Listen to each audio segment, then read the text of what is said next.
여러분 히브리서에 대해서 어떤 내용들을 알고 계시나요? 저자를 잘 모른다, 뭐 그런 얘기 들어보셨죠? 바울이 쓴 것 같은데 아닌 것 같다, 뭐 이런, 읽어보면 좀 어렵다, 그런 것들 아마 갖고 있는 히브리서에 대한 임프레션이실 것입니다. 예, 다 맞습니다. 왜 어려운가요? 조금 낯설은 내용들, 특별히 구약적인 내용들이 많이 담겨 있죠. 왜 그랬을까요?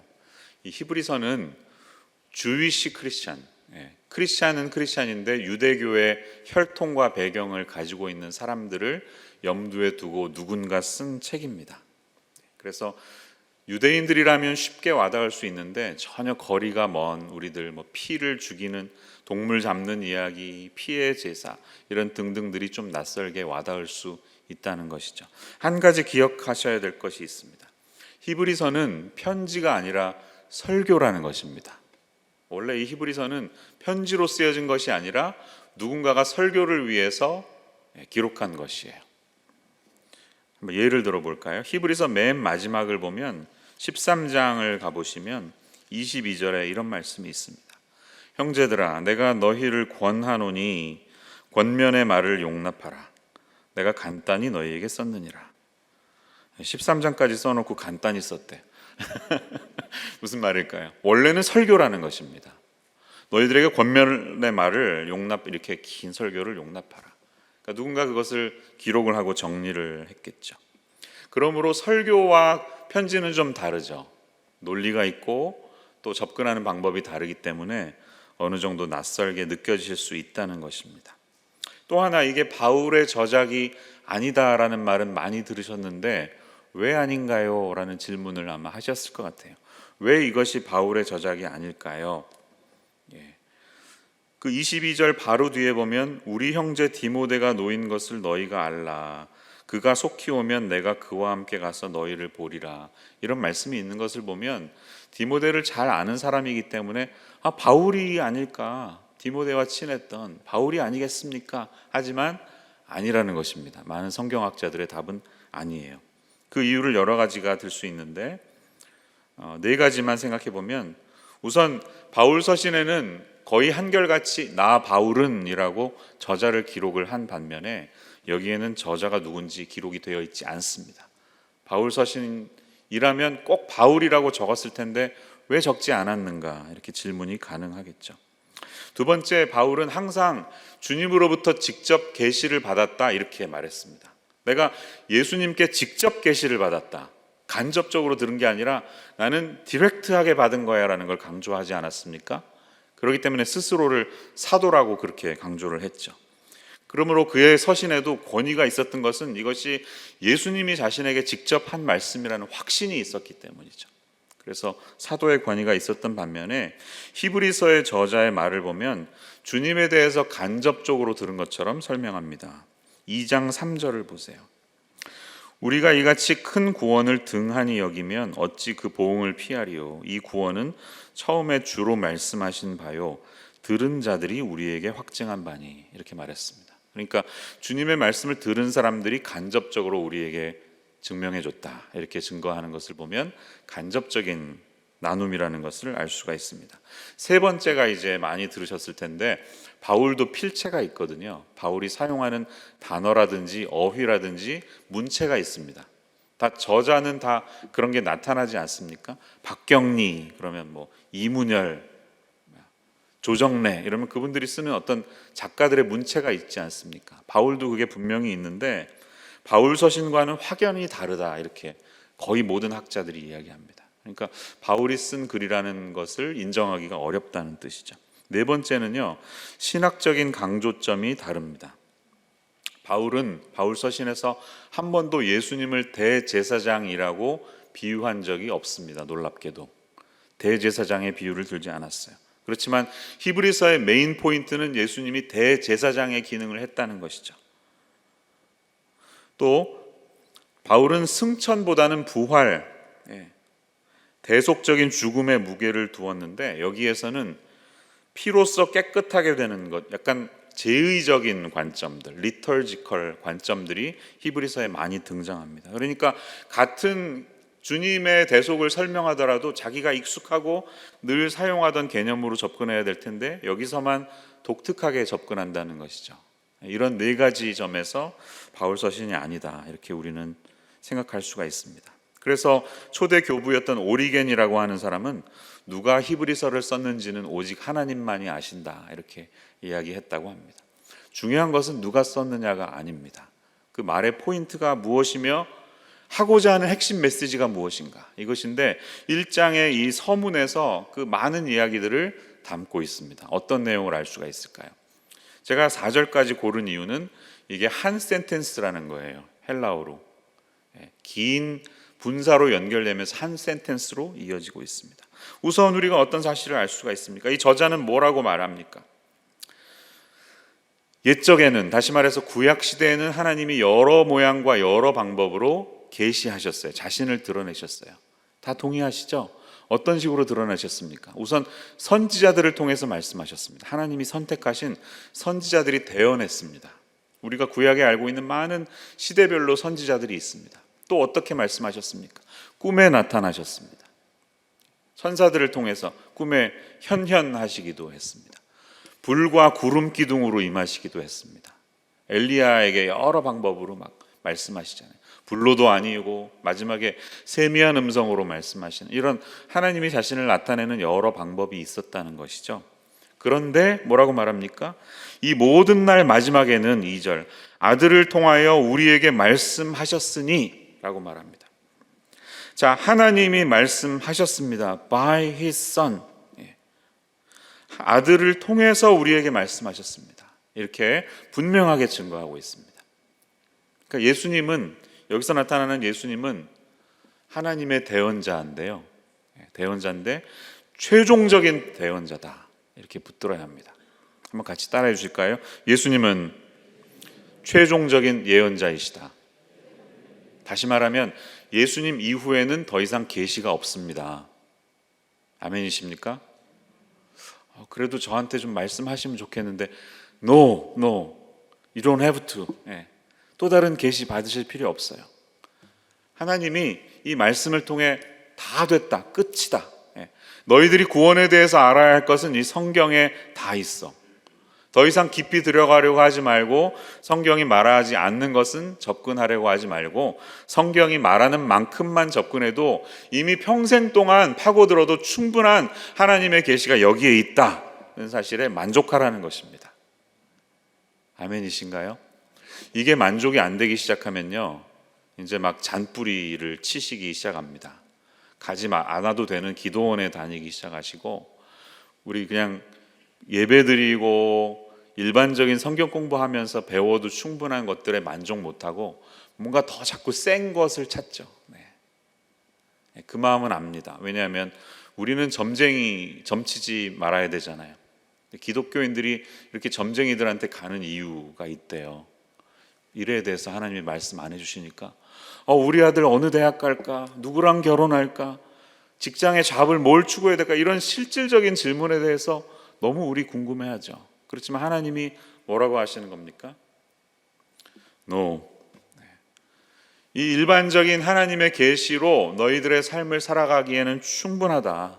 그런 것들을 아는 데 관심을 기울이는 것보다 하나님이 아들을 통해서 말씀하신 구원의 계시를 붙들고 그 안에서 너희에게 주신 그리스도 안에 있는 자유함으로 말미암아 기도하면서 너희 길을 충분히 걸어가.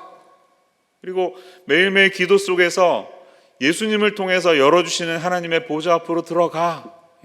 말씀을 파고드는 것으로 충분하다는 것입니다.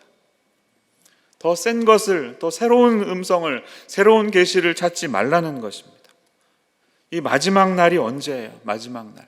이 모든 날 마지막에는 아들을 통하여 말씀하셨대요. 무슨 말이죠?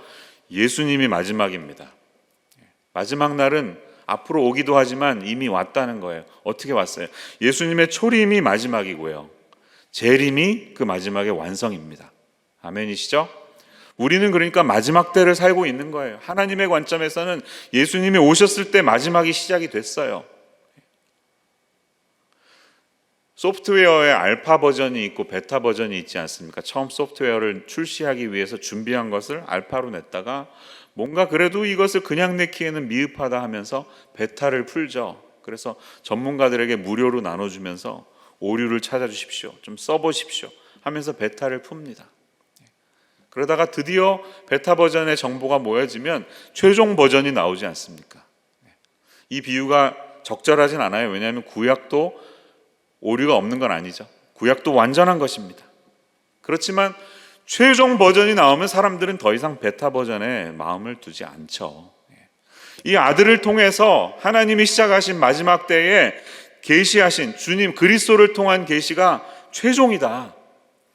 더 앞으로 가려고 하지 마라. 그 뒤를 물어보지 마라. 나에게 속한 영역이다는 그 하나님의 선을 우리가 넘지 않았으면 좋겠습니다.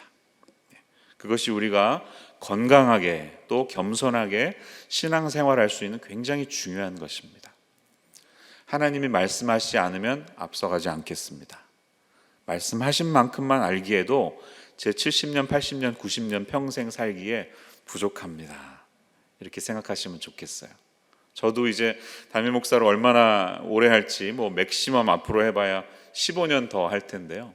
15년 동안 설교하고 싶은 책들이 너무 많이 있어요. 계시록도 해보고 싶고 창세기도 해보고 싶고 누가복음도 계획하고 있고 다윗에 대한 설교도 하고 싶고 막 머릿속에 있는데 생각해 보니까요, 제가 15년 동안에 이 많은 성경 말씀을 다 강해하지 못할 것이다라는 생각이 들어요. 성경은 참 깊습니다. 평생 동안 파고들어도 연구할 것이 너무나 많습니다.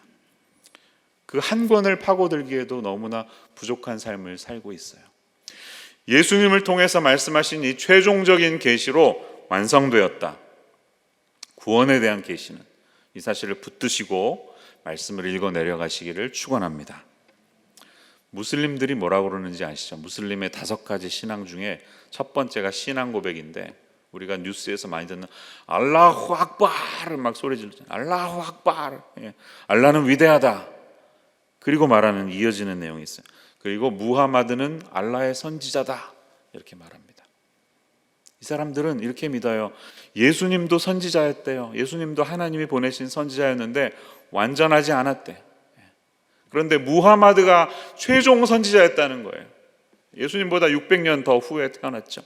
무하마드를 통해서 하나님이 말씀하셨다고 지금 20억에 가까운 사람들이 그렇게 믿고 살아갑니다. 지옥을 향해서 그 잘못된 메시지를 붙들고 지옥을 향해 걸어가고 있습니다. 얼마나 무섭습니까? 예수님이 이 꾸란에도 언급이 되어 있음에도 불구하고 이 악한 영들이 트위스트 해버리는 바람에 예수님의 진리를 붙들지 못하고 거짓된 길을 가는 사람들이 그토록 많다는 것입니다. 이 모든 날 마지막에는 아들을 통하여 우리에게 말씀하신 이 말씀, 하나님의 최종 권위를 붙드시고 주님 앞에 나아가시는 여러분들 되시기를 축원합니다. 히브리서의 저자는 이 기록된 말씀에 의해서 이 아들이 누구이신지는 아직 예수라는 단어조차 내지 않았습니다. 예수라는 단어는 언제 나오나요? 2장 9절에 가야 나옵니다.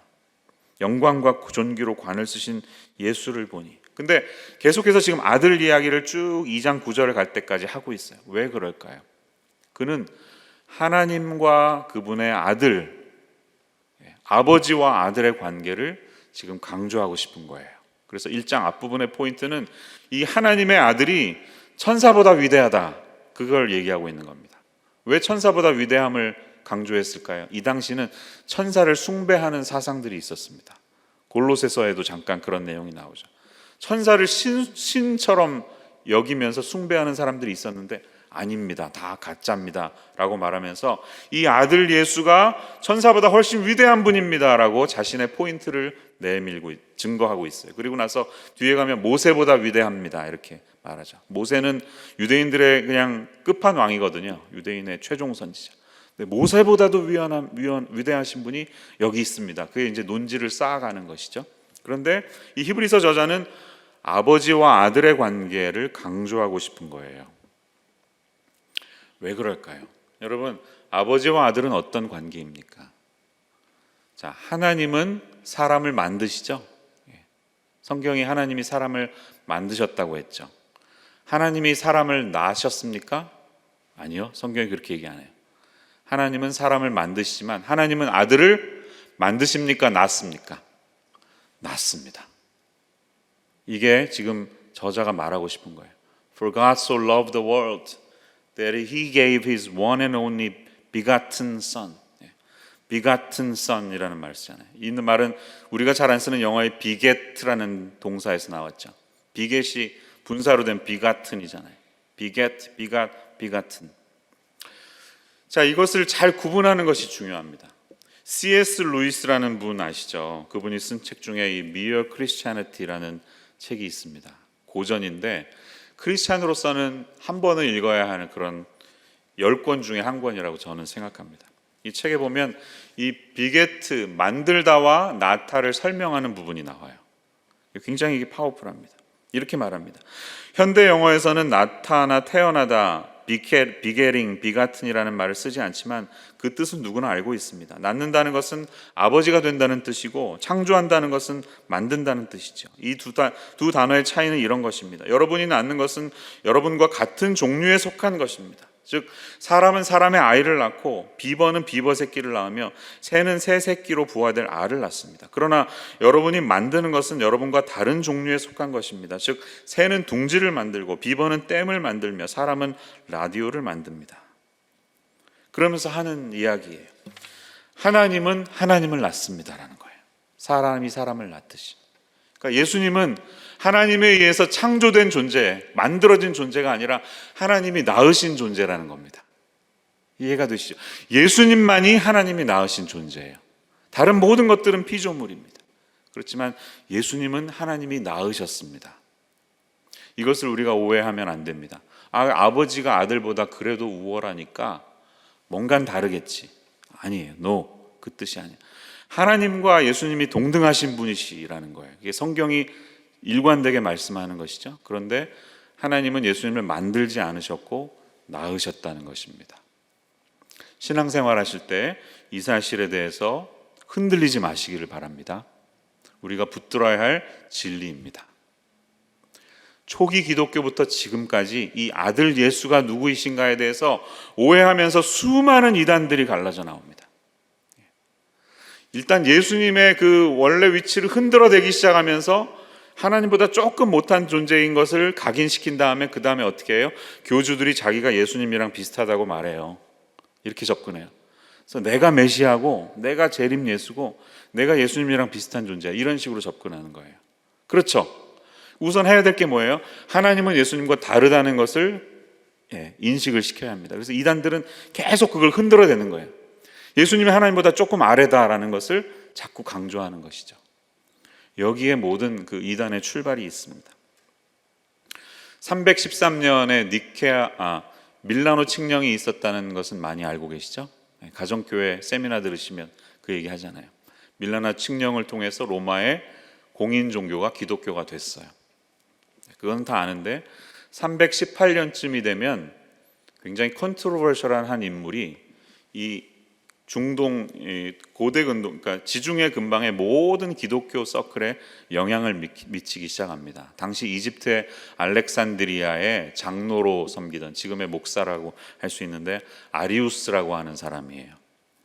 그 당시 그 믿음을 가진 사람들에게 굉장히 존경받고 인격도 훌륭하고 많은 사람들이 그 사람의 설교를 듣기 위해서 몰렸고 이 사람이 쓴 편지나 글들은 돌려가면서 다 읽었다고 합니다. 영향력을 많이 끼치는 사람이었는데 이 아리우스가 조금씩 자기 주장을 하기 시작해요. 그게 뭐냐면 예수님은 하나님보다 조금 못한 존재라는 거예요. 이것을 설교하는 게 굉장히 큰 영향을 끼치기 시작했습니다. 그래서 지금도 남아있는 노래 중에 하나가 이 아리우스가 남긴 글이 노래로 바뀌었다고 하는데 제가 좀 인용을 해보겠습니다. 화면이 있죠.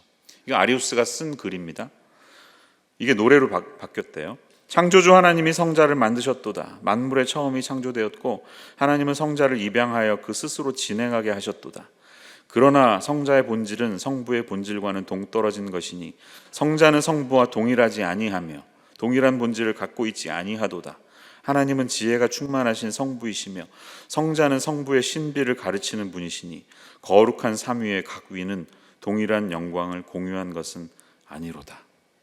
자, 이런 게 이제 노래로 퍼지니까 얼마나 영향력이 크겠습니까?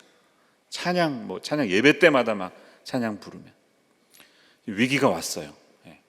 우리 기독교가 생긴 지 300년밖에 안 됐는데 최초로 큰 위기가 온 것입니다. 예수님이 과연 어떤 분이신가가 이제 위기가 됐어요. 콘스탄틴이 교부들을 다 소집을 했습니다. 자, 이거 문제를 해결합시다. 이것 때문에 지금 서로 제국이 갈라질 형편에 있고 문제가 생길 것 같습니다. 또 뭐 정치적인 이슈도 있었다고 합니다. 콘스탄틴은 굉장히 정치적인 지도자였습니다. 신앙인으로 뭐 이렇게 순수한 퓨어한 사람은 아니었대요. Anyway, 이 사람이 교부들을 다 모아서 니케아 공의회라는 게 325년에 열렸죠. 이 니케아 공의회를 통해서 최초의 종교회의가 열리면서 나오게 된 것이 니케아 신경이에요. 그리고 니케아 신경이 다시 정리가 되면서 나중에 우리가 고백하는 사도신경에까지 연결이 된다는 것입니다. 그래서 니케아 신경을 보면 이 예수님의 위치에 대해서 확연하게 규정을 했습니다. 그분은 성부 하나님께서 낳으신 자시요, 낳으셨다고 얘기했죠. 빛 중에 빛이며 진정한 신 중에 신으로 낳은 자, 즉 피조되지 않으신 자이시며 성부와 한 본체가 되셨나이다. 이것이 약 50년이 흐른 후 콘스탄티노플 공의회에서는 약간 내용이 늘어납니다. 그래서 그 내용에 본디오 빌라도에게 십자가에 못 박히셨고 고난 받으셨으며 장사 지냄 받으셨다가 성경대로 사흘 만에 부활하셔서 등등등의 내용이 나와요. 우리가 잘 알고 있는 사도신경의 기초가 된 것이에요. 자, 이렇게 성령의 간섭하심으로 말미암아 위기에 빠질 수 있었던 상황이 잘 보존이 되면서 아리우스는 밀려나게 됐던 이유는 아타나시우스라고 하는 그보다 훨씬 젊은 또 다른 목사죠. 목사가 가열차게 싸웠기 때문입니다. 아무리 존경받고 훌륭하고 위대하다 하더라도 당신 틀렸습니다, 잘못됐습니다를 지속적으로 논쟁하면서 이 아타나시우스가 그 논쟁에서 이겼기 때문에 서서히 그의 논증이 받아들여지면서 허락이 된 것입니다. 우리 교회 김승규 목사님의 두 아들이 있는데 첫째는 켈빈이죠. 목사님은 참 장로교 목사님 맞아요, 그렇죠? 아들 이름을 켈빈이라고 지니까. 둘째 아들은 에이탄이에요. 에이탄. 근데 에이탄은 아타나시우스의 약자입니다. 김승규 목사님이 아타나시우스에 대한 마음이 있는 거예요. 무슨 말씀을 제가 드리는 것입니까? 진리를 위해서 우리의 모든 것을 걸어야 할 때가 온다면 그것이 점 하나의 차이라 하더라도 하나님이 우리에게 힘을 주시면 싸워야 하는 것입니다. 그 말씀 드리고 싶어요. 왜 이 말씀을 드리냐 하면 화면을 한번 올려주시죠. 니케아 공의회에서 정리된 니케아 신경에 보면 호모우시오스라고 하는 헬라어가 들어가요. 이건 성경에는 없지만 이제 이 단어가 설득되기까지 오랜 시간이 걸렸는데 뜻은 same substance, 본질에 있어서 같다 하는 뜻입니다. 근데 처음에 아리우스가 어떻게 했냐면 호모 다음에 I, 이오타, 헬라어의 이오타, I를 하나 더 집어넣습니다. 호모이우시스라고 말했어요. 그런데 뜻은 확 달라집니다. 비슷한 본질, similar substance라는 거예요. 놀랍지 않습니까? 여러분, 결국 I, 이오타 하나의 차이인데 그것을 가지고 싸워서 그렇지 않습니다. 호모우시스, 본질에 있어서 동등한 분이십니다. 우리 삼위일체 하나님, one essence, substance에 있어서 같다. 세 위격, 이것을 위해서 싸웠던 것이 결국 우리에게 나타나지 않습니까?